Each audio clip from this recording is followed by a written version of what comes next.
Assembly line. This story portrays the monotonous of the humanizing life of factory workers whose labor on assembly line reduces them to repetitive mechanical actions.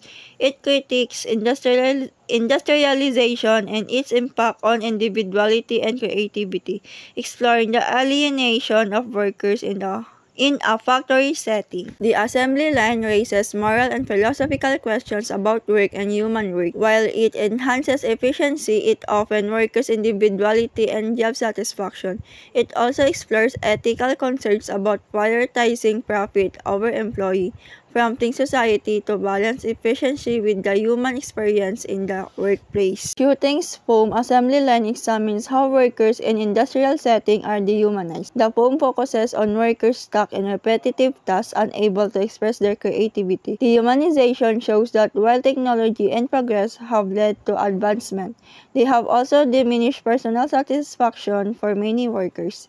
The assembly line reflects the conflict between industrial growth and human experience. The poem encourages us to value workers and acknowledge them as individuals, not just laborers.